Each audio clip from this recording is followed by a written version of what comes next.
ప్రభువైన యేసుక్రీస్తు నామంలో ప్రతి ఒక్కరికి వందనాలు తెలియజేస్తున్నాను.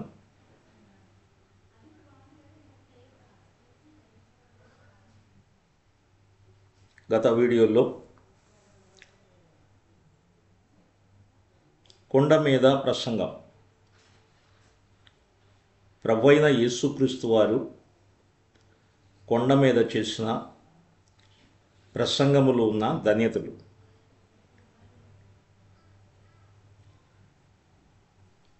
వాటిని బైబిల్ పండితులు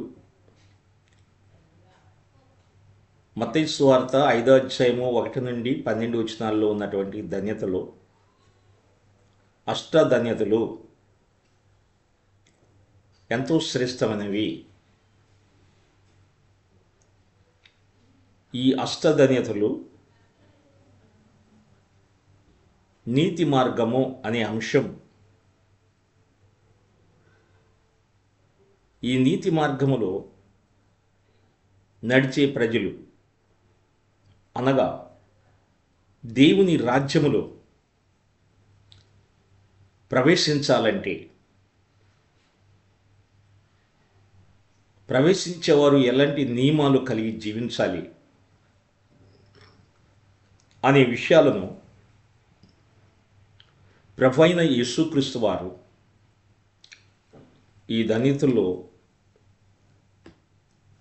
మనకి తెలియచేశారు. ఈ సమయంలో 4వ ధన్యత,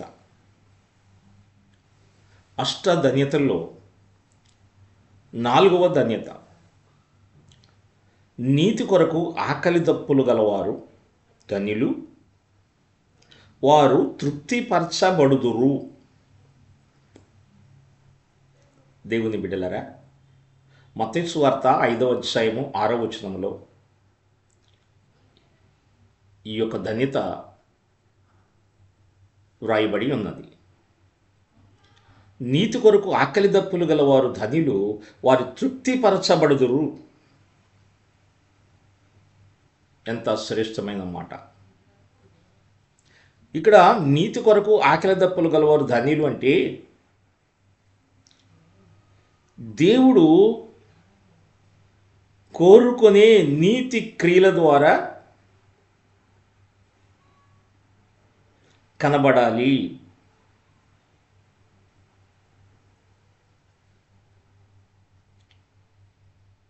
దేవుడు కోరుకునే నీతి క్రియల ద్వారా కనబడాలి. ఈ ధన్యతలో ఉన్నటువంటి అర్థం ఇక్కడ మనం ఆలోచించేద్దాం. దేవుడు పరిపూర్ణ న్యాయవంతుడు. ఆయన రాజ్యము, ఆయన ఉద్దేశము, ఆయన ఆశయాలు, చర్యలు, మనుషులతో వ్యవహరించే తీరు 100కి 100 పాళ్ళు నిజాయితీ కలది, న్యాయమైనది.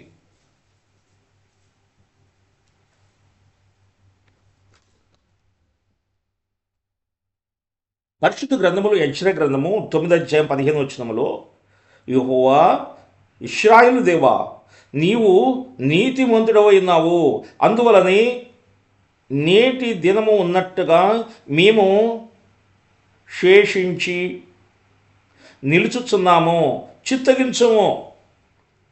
మేము నీ సన్నిధిని అపరాధములు గనుక నీ సన్నిధిని నిలుచుటకు అర్హులము కామని ప్రార్థన చేసితిమి అని అంటున్నారు. అంటే యెహోవా ఇశ్రాయేలు దేవా, నీవు నీతిమంతుడై ఉన్నావు అంటున్నాడు. నీతిమంతుడైనటువంటి దేవుడు తన పిల్లలైనటువంటి వారి ఎడల శ్రద్ధ కలిగిన వాడు, ఆయన నీతి న్యాయములు కలిగిన వాడు, వారి పట్ల నీతిని నెరవేర్చేవాడు, వారికి సహాయం చేసేటువంటి దేవుడిగా ఉన్నాడు అని దేవుని వాక్యం మనకి తెలియజేస్తూ ఉంది. ప్రియమైన దేవుని బిడ్డలారా, మనము ఆలోచన చేద్దాం. కాబట్టి ఇక్కడ నీతి కొరకు ఆకలి దప్పులు గల వారు ధనిలు, వారు తృప్తిపరచబడుదురు అని ఈ మాటను మనము ఆలోచన చేసినప్పుడు, నీతి కొరకు అలాంటి ఆకలి ఎవరిలో ఉంది? దైవ గ్రంథంలో మనం చూస్తే నీతి కొరకు అలాంటి ఆకలి మోషే భక్తంలో ఉన్నది. నిర్గమకాండము 33 13 వచనము 18 వచనములు. నీతి కొరకు ఆకలి దప్పులు కలిగిన వాడు అంటే దేవుని చూడాలి, దేవుని దర్శించాలి, దేవుని కృపను పొందాలి, దేవుని సన్నిధిని నేను అనుభవించాలి అని ఆశ కలిగినటువంటి వాడు. అయ్యా నేను చూడాలని ఆ ఆశ నాకున్నది, నీ యొక్క సన్నిధి నేను చూడాలని, సన్నిధిలో నిలబడాలని ఆశ నాకుంది, నీ ముఖాన్ని చూడాలని ఆశ నాకుంది, నీ ప్రత్యక్షం చూడాలని ఆశ నాకున్నదని ఆశతో ఎదురు చూసినటువంటి వ్యక్తి నీతి కొరకు ఆకలి కలిగినటువంటి వ్యక్తిగా మోషే కనబడుతున్నాడు. తన ఆశను బట్టి, తన ఆకలిని బట్టి, తన కోరికను బట్టి దేవుడు తనని బలపరిచిన విధానం. ఇదిగో నీవు నన్ను చూడలేవు, నా ముఖాన్ని చూడలేవు, నా మహిమను చూడలేవు, కానీ బండ చాటున నీవు పెట్టి నా చేతితో నేను కప్పుతాను. నేను వెళుతున్నప్పుడు నా వెనుక బాగానే చూస్తావు, నీవు బండ చాటున ఉండాలి, నా చేతితో నిన్ను కప్పుతాను, అప్పుడే నా మహిమను నీవు చూడగలుగుతావు. దేవుని వాక్యంలో ఈ మాట మనకు కనపడుతుంది. అలాంటి ఆశ కలిగినటువంటి వాడు మోషే. కాబట్టి ఇక్కడ దేవుని వాక్యంలో కూడా నీతి కొరకు ఆకలి దప్పులు గలవారు ధన్యులు, దేవుని రాజ్యములో ప్రవేశించేవారు, దేవుని రాజ్యము కొరకు ప్రయాసపడేవారు, నీతి కొరకు ఆకలి దప్పులు కలిగినటువంటి వారుగా ఉండాలి అని దేవుని వాక్యం చెబుతుంది.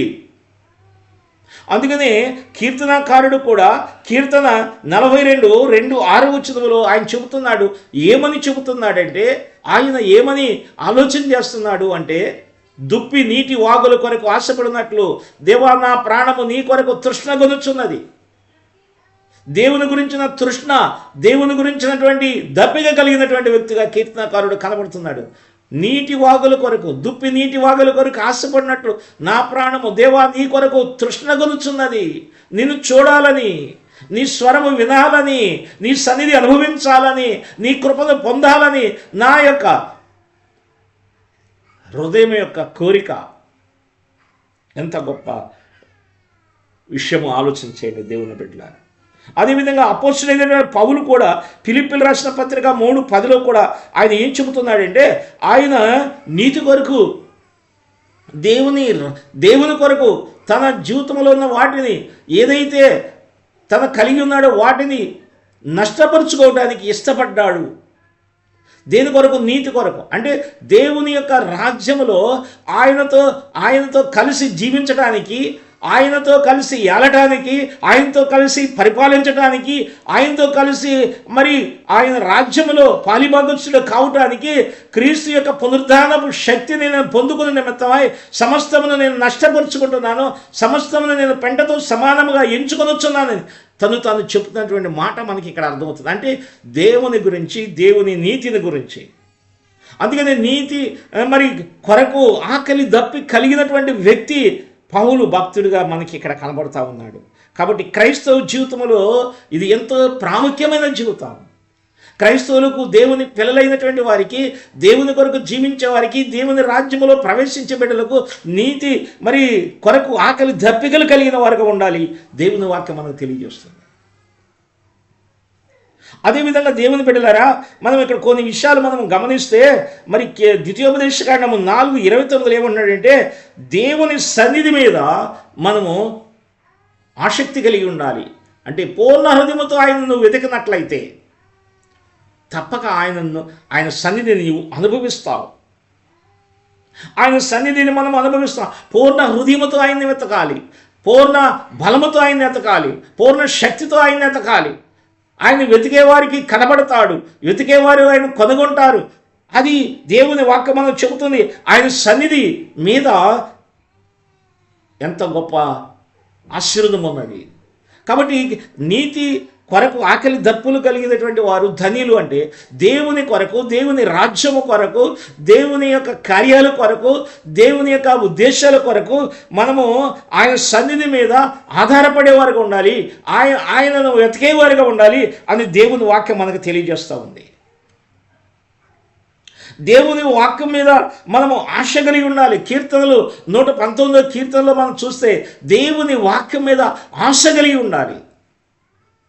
దేవుని వాక్యము మరి జుంటె తేనె దార కంటే ఎంతో మధురమైంది, విలువైంది.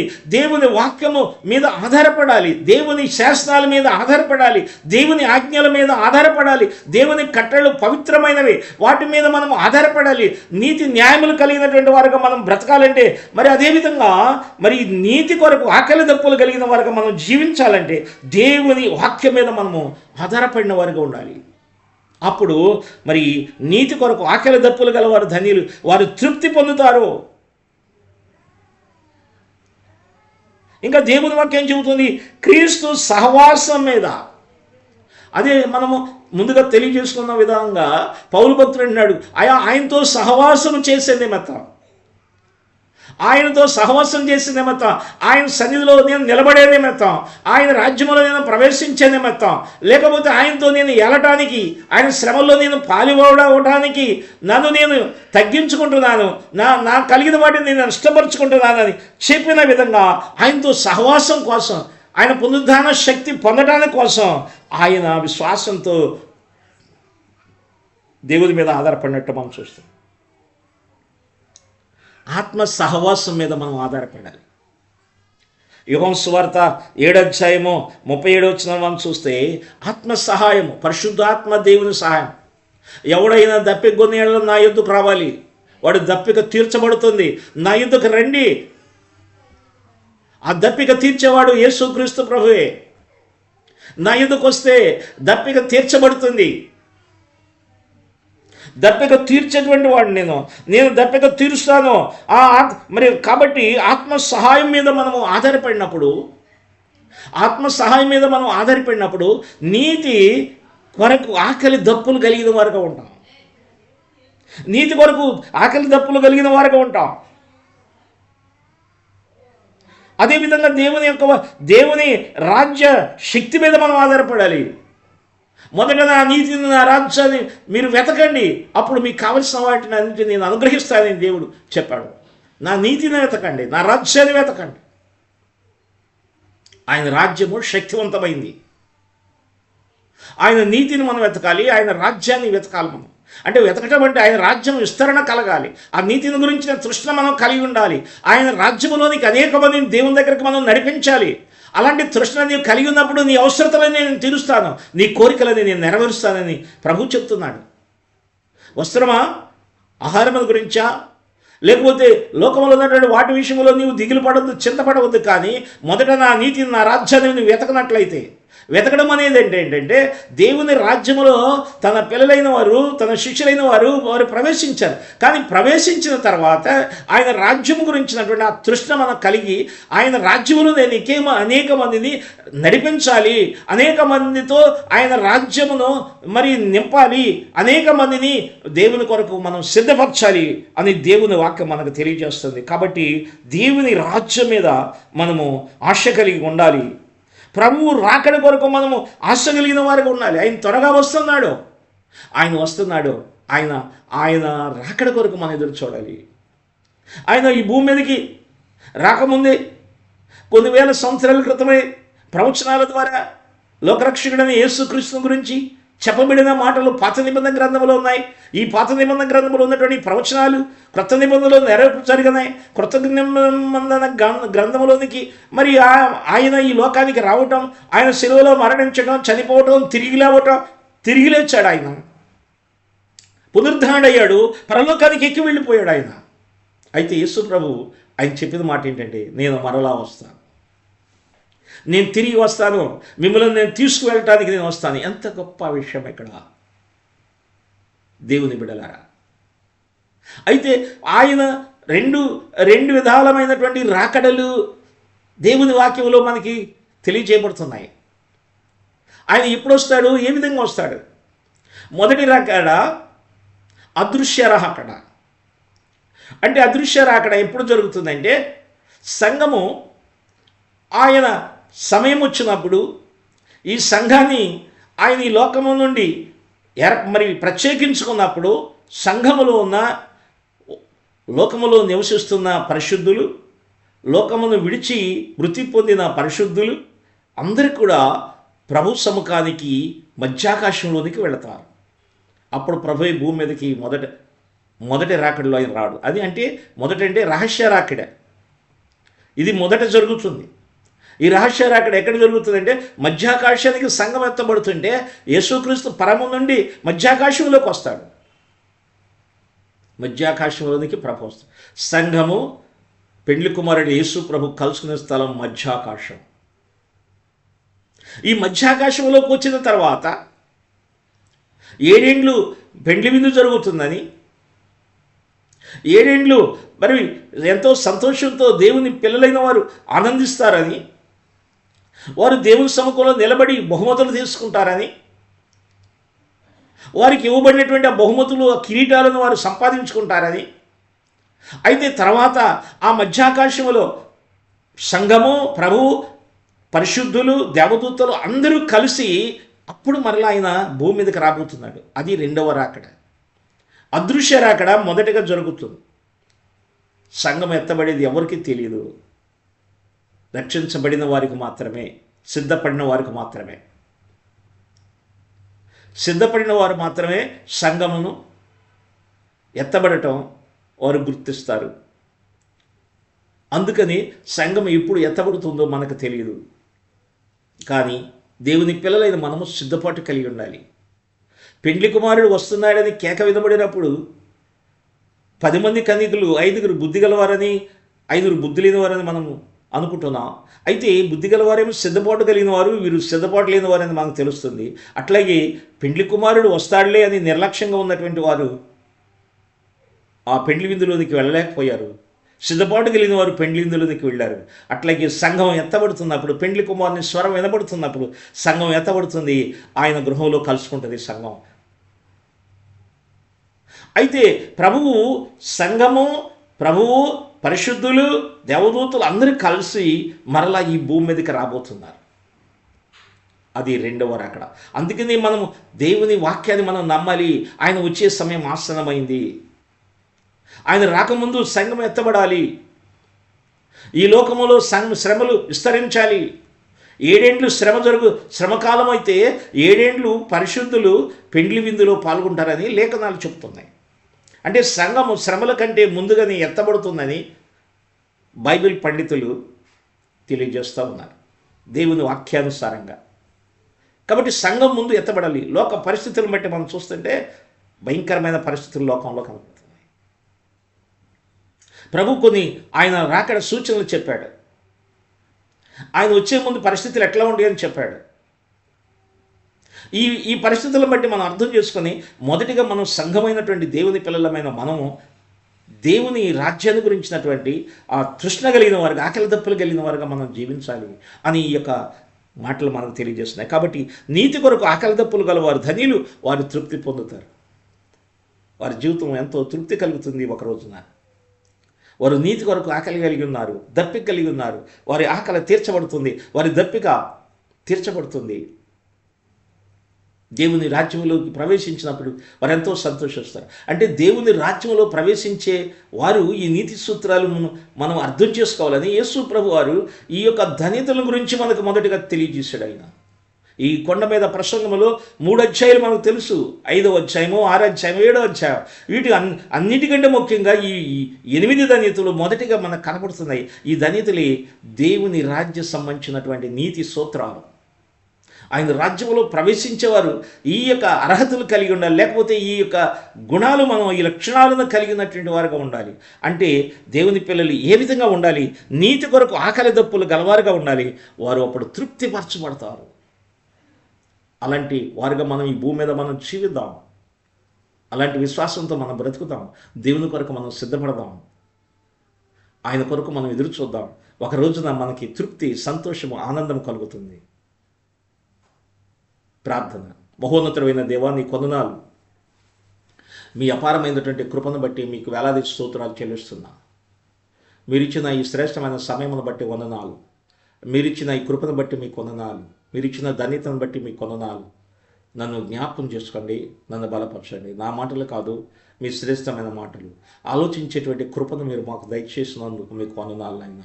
నిజమే ప్రభువా, నీతి కొరకు ఆకలి దప్పులు గెలవారు ధన్యులు, వారి తృప్తిపరచబడతారని నీ యొక్క ధన్యతను గురించి, నీ రాజ్యములో ప్రవేశించేవారు ఎలాంటి నియమాలు క్రమాలు కలిగి ఉండాలనేటువంటి విషయాల గురించి మాకు తెలియచేస్తూ ఉన్నారు ప్రభువా. అయితే ప్రభువా, నిన్ను నమ్మి మీ అందు విశ్వాసం కలిగిన బిడ్డలు ఎంతోమంది ఉన్నారు, కానీ నీ రాజ్యముల గురించి, నీ యొక్క నీతిని గురించినటువంటి ఆకలి దప్పిక లేని వారు అనేక మంది ఉన్నారు ప్రభువా. వారు అర్థం చేసుకోవటానికి, నీ కొరకు ప్రయాసపడటానికి ప్రభువా, వారి జీవితంలో ఆ నిజమైన ఆ తృప్తి ఆనందాన్ని వారు సంపాదించుకోవడానికి మీరు కృప చూపించి నడిపించవలసిందని, మీ సన్నిధిని బిడల మీద ఉంచమని, విన్న వాక్యము ద్వారా నీ బిడలను మీరు బలపరిచి ఆధ్యాత్మికమైన ఆశీర్వాదాలతో వారిని నింపి నడిపించమని యేసు నామములో అడుగుచున్నాము తండ్రి. ఆమేన్. తండ్రి యొక్కయు కుమారుని యొక్కయు పరిశుద్ధాత్మ సహవాసము సన్నిధి దేవుని మాటలు శ్రద్ధగా విన్న ప్రతి ఒక్కరికి తోడుగా ఉండి బలపరిచి ఆశీర్వదించునుగాక. ఆమేన్. అందరికీ వందనాలు. ప్రభువు మిమ్మల్ని దీవించి ఆశీర్వదించునుగాక. ఆమేన్.